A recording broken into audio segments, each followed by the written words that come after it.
Yes, everyone, welcome back. I'm Nini FC, this is BlueLionsTV, and yeah, I'm in beautiful settings right now, but right now, my friends, I'm not feeling too beautiful, and honestly, I'm a bit confused as to how that penalty was turned down and not even investigated by VAR, yeah?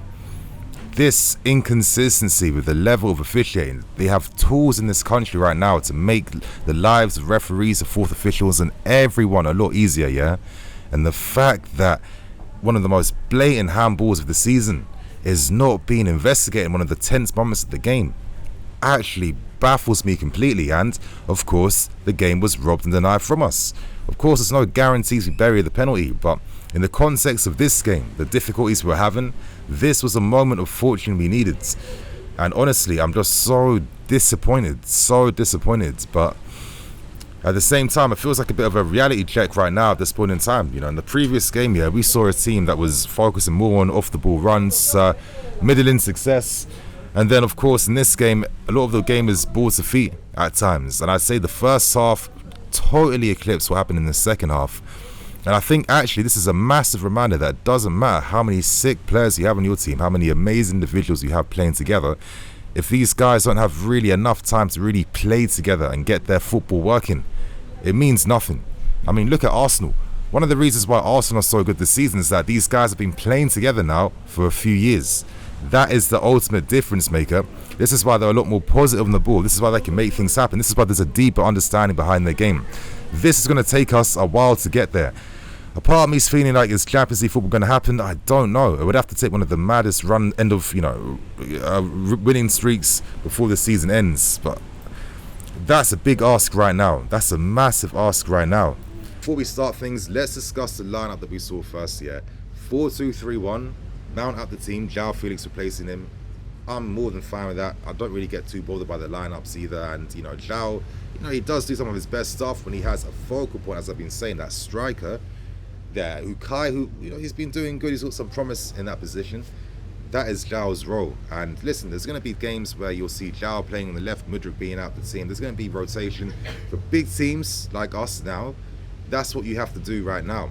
I did like Ruben playing alongside Enzo. I think Ruben's physicality, his good close control, skill, and that ability to drive and play in tight spaces was really complimenting Enzo Fernandez throughout this game as well. And when Kante comes back, you're expecting that to be Kante and Enzo, with these guys playing up ahead of them. That's going to be interesting to see. But in terms of the balance, it was there today. And I thought the lineup was definitely showing some promise. But still, we remain hopeful. We see what happens. And of course, in a game like this, even though we didn't get the result we're desperately hoping that we can get and run, at least there were some positives. And I guess most of our good things came in that first half, because in the second half, there wasn't really much happening. The game was more in the transition. The game was more counter-attacking based as well too. And I mean, the stats did it for themselves, right? There was no shots on goal at all, no shots on target in that second half. And I was seeing a lot of confusion. I was seeing Joao Felix not getting on the ball as much. I was seeing more of the ball down the right-hand side. I was seeing a lot of the old DNA that is still in this team coming out even more in that second half. So this is what I mean, you guys. We need even more time right now to get all these players up and running, understanding each other's game, and building up those connections. This is what we have not had for years now. We've just been a team that follows the rules by the manager to a T, but in terms of expression, in terms of figuring things out on the field by ourselves, it's not really been like that. And when you're playing against these teams like West Ham that will just sit deep forever, not press you, hold their positions, it can kind of make the game even more difficult in that sense. And it just doesn't matter about the quality you have. If you guys don't have that chemistry together, it doesn't really mean anything at this point in time. So we have to see we get improvements with that one for sure. But I mean, we can't rely on money anymore. But regardless though, there were positives in that first half. We have to discuss them. And I'd probably say the player of the first half would probably be Joao Felix for me. Now, he was playing in behind Kai Havertz. I thought the link-up play between them was quite nice. Kai likes players he can link up with and play off with. And I thought Joao was very fluid. He was driving out opponents. He was taking the game on. It was no surprise that he scored a goal as well too. Beautiful assist from Enzo Fernandez, and just that connection you're already seeing between Enzo and Joao Felix. Enzo, before he receives the ball, when he's scanning, he is looking for where Joao Felix is first, because he knows that doesn't matter where Joao is, he can find a pass to him no matter what. And Joao Felix knows that if I can make a run, Enzo's going to find me. So that's exciting to see how that relationship can develop even more. Well, a lot of the fan base was waiting for Joao Felix to return back, of course, in suspension. And just to think that if we had him in these past few games, what type of difference would that have made in the team? It would have been a massive one. So this was a very promising performance from Joao Felix. More to come. His first goal in a Chelsea shirt, the first assist for Enzo Fernandez. And I guess to move on to Enzo, Enzo was really just running and controlling things quickly in midfield. Now, I'm looking at this Arsenal team right now. They're currently playing against Brentford. Jorginho is not even in their team right now, and he's on the bench. He's a squad player for Arsenal now that he's left us to sign for them. And when you're comparing the contrast between Enzo and Jorginho, it's just a completely different performance. You're getting the control that Jorginho had in Enzo, but you're getting a lot more. You're getting someone that can play every type of pass, that has proper tempo control. He knows when to release it quickly, when to slow it down, when to play it long, and he's playing it crisp, he's playing it beautifully. And he was just running things in midfield in that first half in particular, and a lot of the good stuff was coming from Enzo, kick-starting the next phase of the attack and getting the team up the field. Another promising performance, brilliant assist, and just that assist he got for us as well. This is the type of assist that we're not necessarily creating enough of. That type of pass, finding the run quickly in behind and playing the ball over the top. It looks simple when you see it in action, but to actually execute it is a completely different story.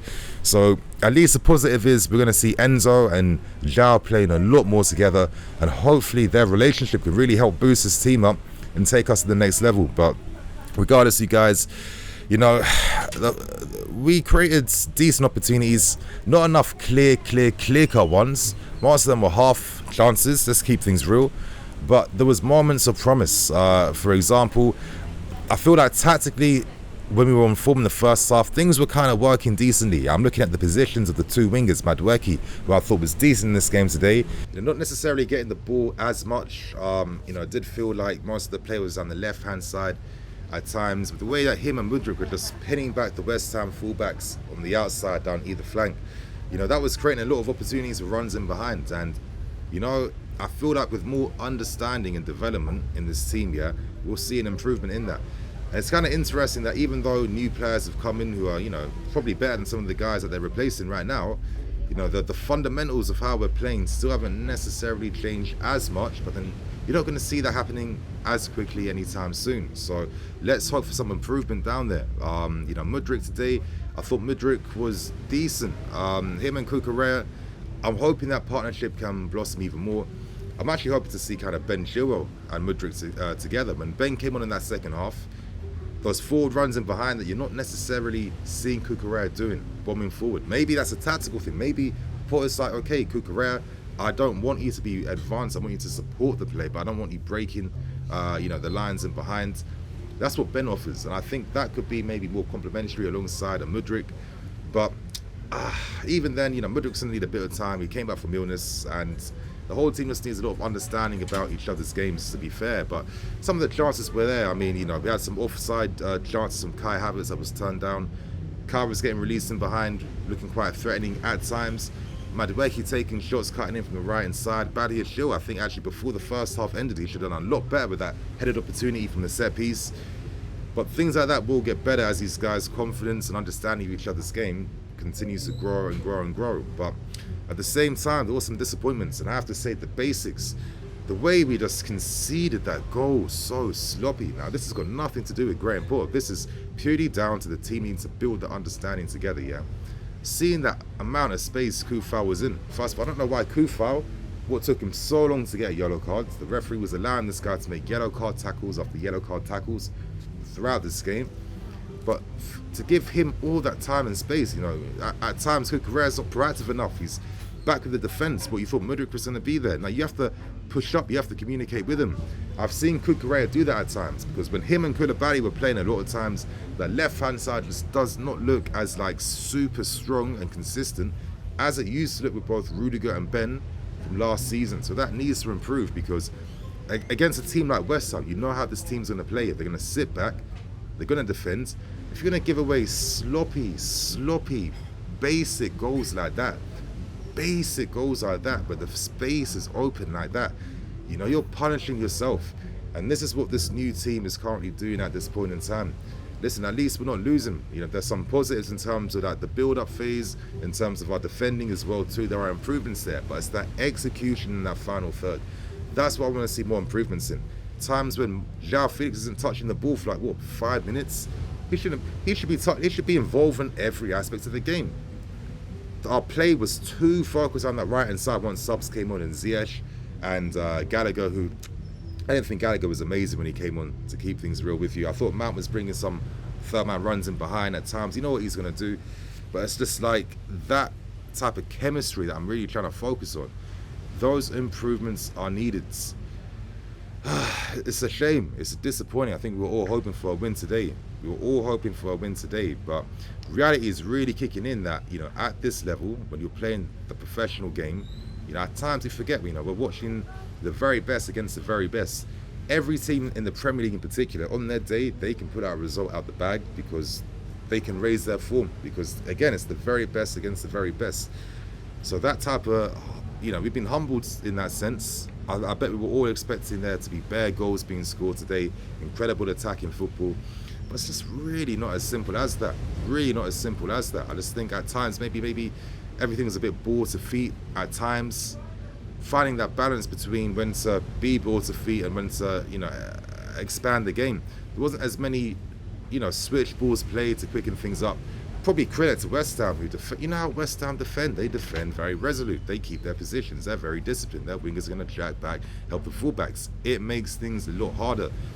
And there wasn't even that many opportunities for guys to really show that skill and flair that they should. But regardless, my friends, you know, we hope for better things in the next few games. At least the positive is now, you know, at least the team now is coming back to full speed. And hopefully, we can just get a few runner games coming in. We can see what happens. But even me saying that, bro, I feel it's hella optimistic right now. And yeah, even though we all understand the context of the situation, it still feels disappointing that we couldn't get the result today. So, my friends, with that, I'm going to wrap things up, keep things moving. Thank you for watching. I'm Nini FC. This is BlueLionsTV. I'll see you guys in the next few days because it's my final day today. I fly back tomorrow, so I know you guys will be missing me, but the content is going to be coming back here. You just needed a break for a bit, so I'll see you guys soon.